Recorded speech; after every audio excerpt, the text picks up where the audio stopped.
Baik, terima kasih atas waktu dan kesempatan yang diberikan kepada saya. Pada kesempatan yang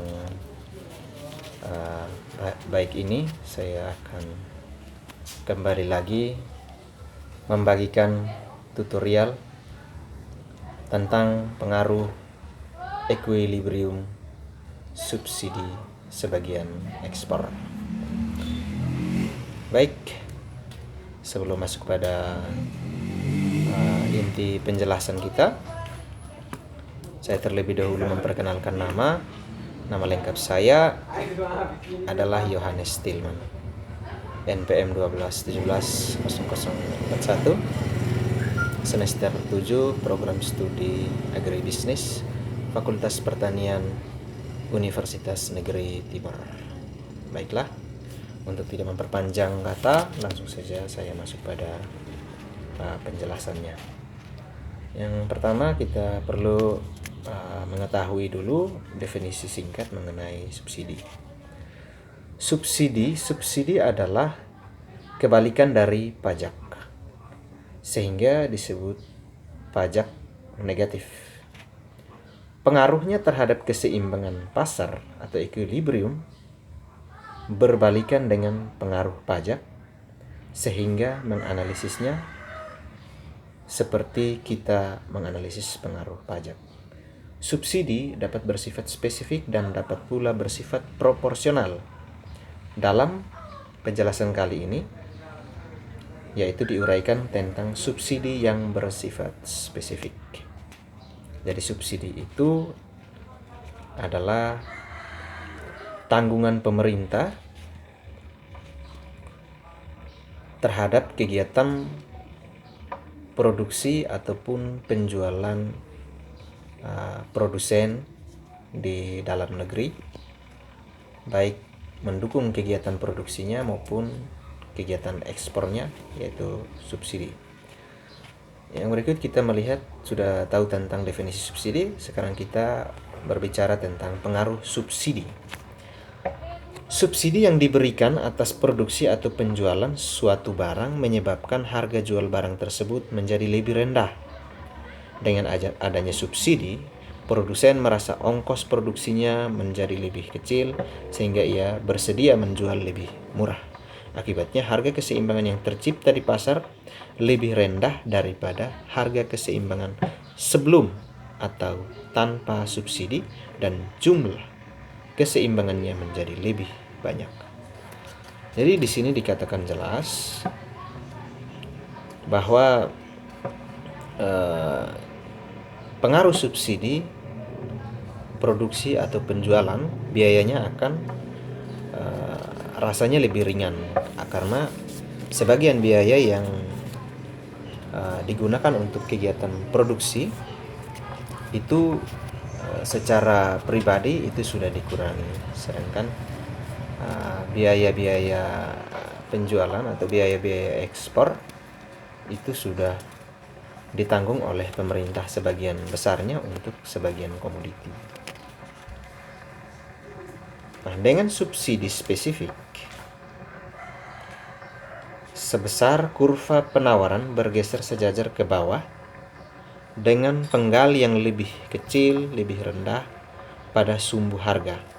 Jika sebelum subsidi persamaan penawarannya P sama dengan A tambah BQ, maka sesudah subsidi ia akan menjadi P aksen sama dengan A tambah BQ kurang S sama dengan dalam kurung A aksen dikurang S tambah BQ. Dengan kurva penawaran yang lebih rendah, ceteris paribus, titik keseimbangan pun akan bergeser menjadi lebih rendah. Nah, ini kita lihat tadi yang saya bacakan ada di sini, bisa dilihat teman-teman.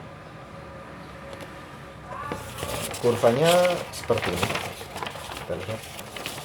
Sekaligus kurva ini adalah contoh, namun saya akan lihat kita menunjukkan pergeseran kurva seperti ini.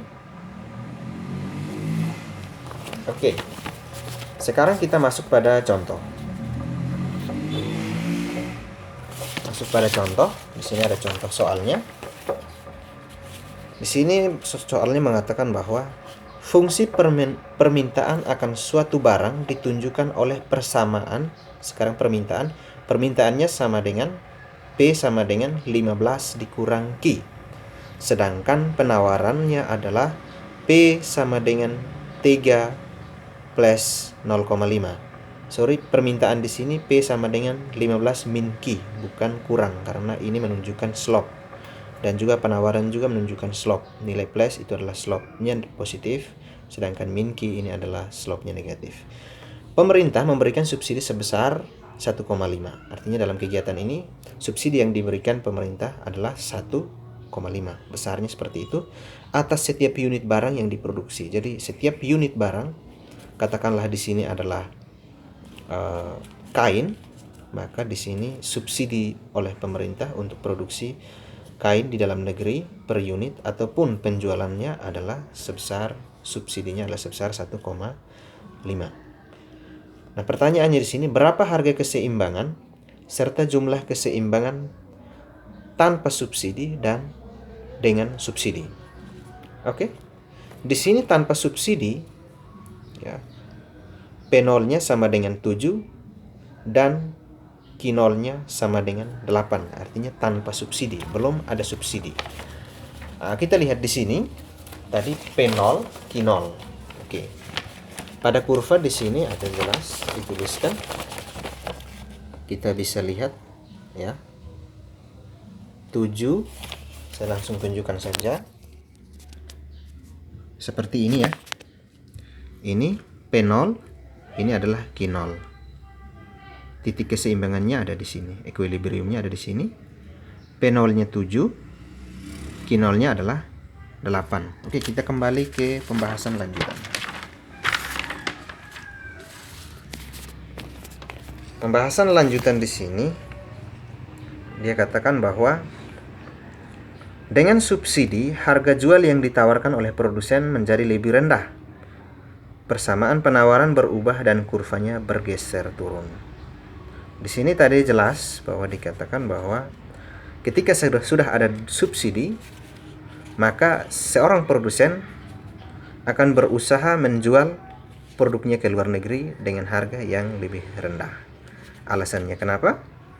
Alasannya karena sebagian biaya yang sebenarnya ditanggung oleh pribadi seorang produsen, tetapi karena adanya subsidi dari pemerintah, maka biaya itu sudah ditekan sekecil mungkin, sehingga dia berani menjual produknya ke luar negeri dengan harga yang lebih rendah karena sudah ada subsidi atau bantuan dari pemerintah untuk mendukung kegiatan produksi ataupun penjualannya. Oke.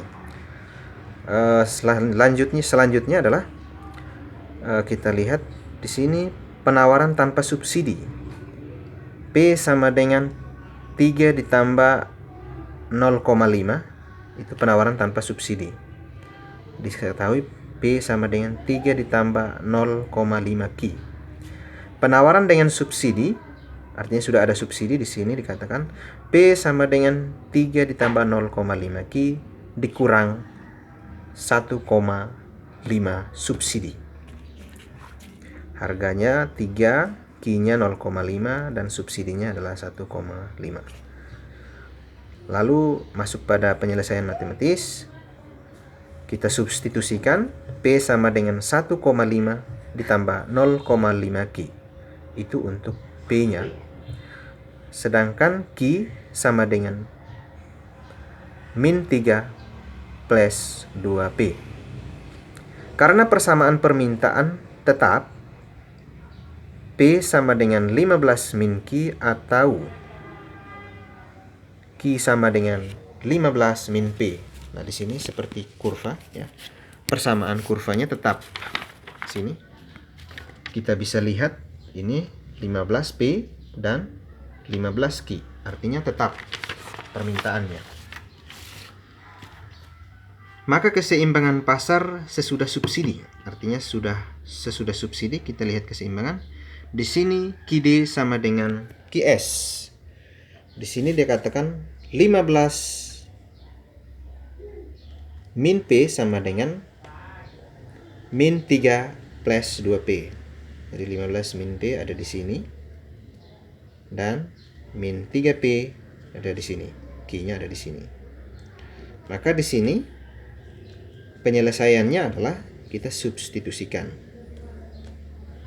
Minus 3 berpindah ke sini, sedangkan P berpindah ke sini.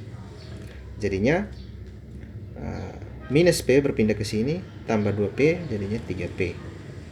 Sedangkan min 3 berpindah ke ruas kiri menjadinya positif, yaitu 15 tambah 3 sama dengan 18. 18 sama dengan 3P, maka 8P sama dengan 18 dibagi 3, hasilnya P sama dengan 6.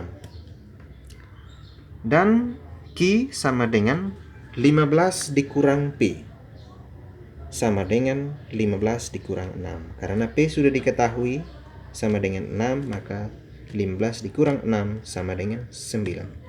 Jadi, dengan adanya subsidi P aksen E sama dengan 6, jelas di sini P aksennya sudah 6, dan Q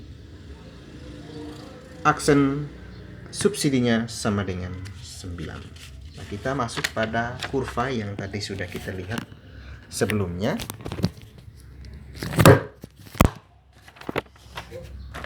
Di sini sudah jelas tadi digambarkan bahwa P sama dengan P aksennya sudah 6. Lalu dia punya Q aksennya sama dengan 9. Jadi kita lihat di sini.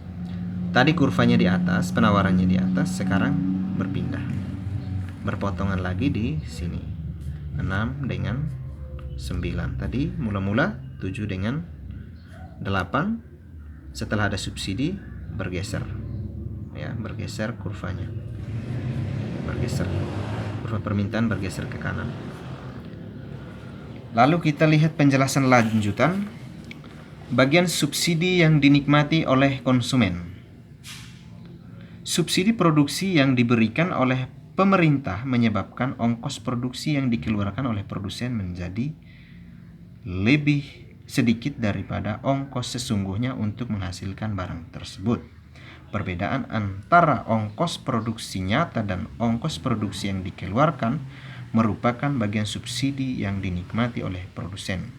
Karena ongkos produksi yang dikeluarkan oleh produsen lebih kecil, ia bersedia menawarkan harga jual yang lebih rendah, sehingga sebagian dari subsidi yang diterima secara tidak langsung oleh konsumen. Besarnya bagian dari subsidi tadi diterima secara tidak langsung oleh konsumen. SK adalah selisih antara harga keseimbangan tanpa subsidi PE atau harga sebelum subsidi dengan harga keseimbangan dengan subsidi P aksen E, atau dapat ditulis ke dalam bentuk matematisnya, yaitu SK sama dengan PE dikurang PE aksen. Oke, di sini dalam kasus di atas maka subsidi konsumen yang dapat untung yaitu 7 dikurang dengan 6. Oke. Dan di sini 7 dikurang dengan 6 artinya harga sebelum subsidi dikurang harga sesudah subsidi, yaitu sama dengan 1.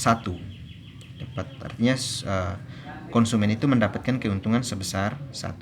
Berarti dari setiap unit barang yang dibelinya, konsumen secara tidak langsung menerima subsidi sebesar 1 atau 67% dari subsidi per unit barang. Dalam hal ini adalah kain.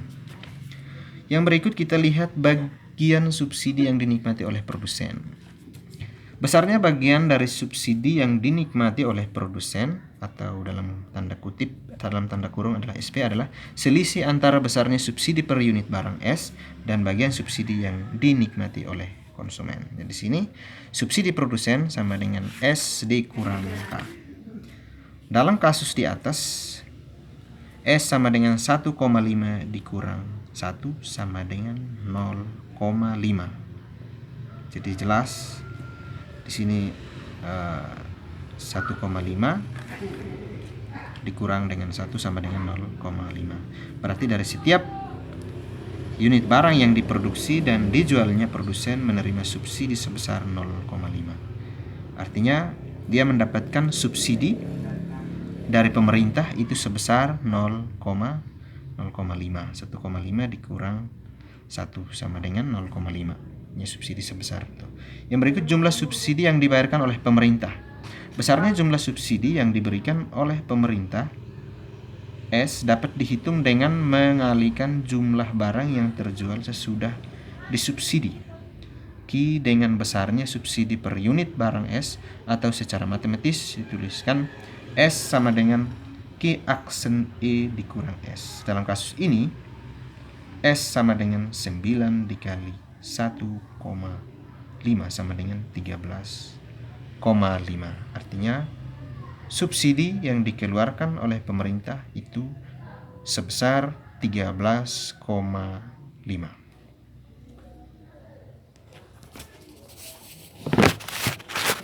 Baik, terima kasih. Sekian untuk penjelasan kali ini. Apabila ada yang salah dalam penjelasan ataupun hal teknis lainnya, saya mohon maaf karena video ini dibuat untuk memenuhi salah satu tugas mata kuliah, yaitu perdagangan internasional. Sekian dan terima kasih. Sampai jumpa di tutorial-tutorial lainnya.